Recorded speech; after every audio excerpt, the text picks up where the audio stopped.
Right. So, Yeah.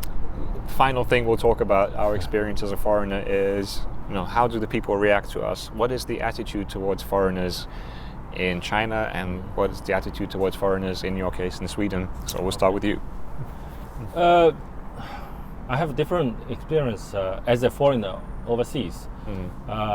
In Australian, I think it's okay, but I also feel like some, teenagers, try to say bad words to you. And I stayed in Newcastle. It's not like Sydney, a big city. It's like a quite rough area. You got a lot of Aussies like yelling at you, call you cheek or something. Really? Wow. But in the uni and normal public area, I think it's okay.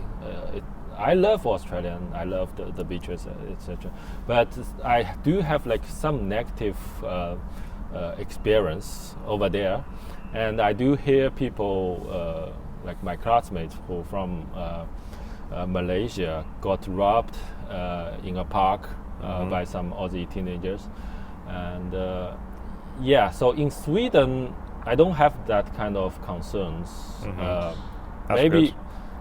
Maybe because I grew up now, I'm like a fully grew up mature man, so I don't worry anything about that. But in general, Sweden is very safe, as well as in Norway and in Denmark. Yeah. So in Italy, maybe you have to be careful about those pocket pickers and pickpocketing. Southern part of Europe is a little bit concerned, but it's not a big deal if you don't go to those like a dark alleyway. Be smart. Right.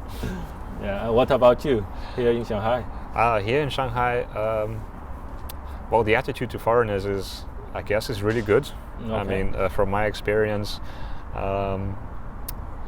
straight because China is a very homogeneous society. So even in Shanghai, in some areas, they're maybe not used to seeing foreigners. So you will get looks, and some people mind it.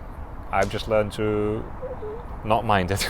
Like you will just get people looking at you, but I know it comes from a place of curiosity, not from a place of kind of like not that kind of like hostile looking and see you in a strange way. Yeah, they're just curious, and maybe they hope you say hello. Some of them do say hello to me. And it's very easy to make friends if you're a foreigner, and you I think it's like very easy to make friends here in China. Yeah, I mean here in Shanghai actually from the history, we do like see the foreigners in a positive way actually. Like my grandparents, their generation, like my grandpa like cooperated with the British, establish a factory back then. Oh, wow. So in my family, my dad always asked me like, if you have time and just go overseas and try to learn as much as you can. So, but just my family. Explorers, quite open-minded. Open-minded. My dad actually read English. He can read and write English, but his like listening is a little bit lack of experience because. Right. So, I mean, in general, if you come to the bigger cities in China, you don't have to worry anything about that. I mean, I'm talking from my experience in Shanghai. It's just like in the UK, the last kind of 2 decades, the political environment has made it so that the word foreigner is kind of a dirty word. I haven't been to UK. I should go there. Like some people feel in the last 2 decades that there's too many foreigners, which in actuality, like if you look at the numbers, is not that many, right? But I guess some parts are less open to more foreigners, and then you have on the other end of the scale, London, which is just fully, it's embracing everyone. It's a melting pot.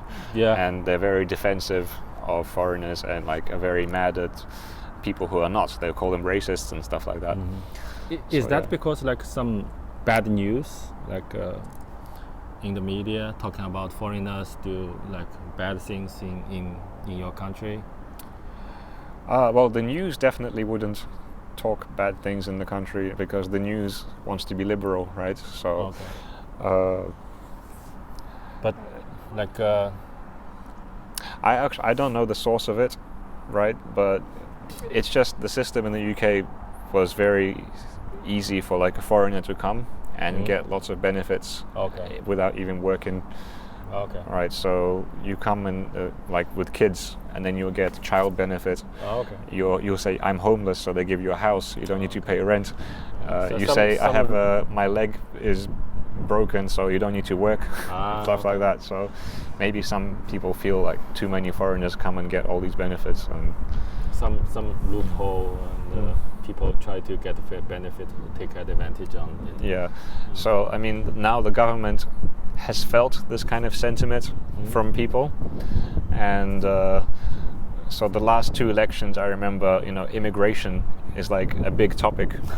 So when they have debates with each other, immigration is like one of the topics that they will talk about. So like the word foreigner kind of becomes, in my mind at least, I feel like if you say foreigner, it's a bad thing.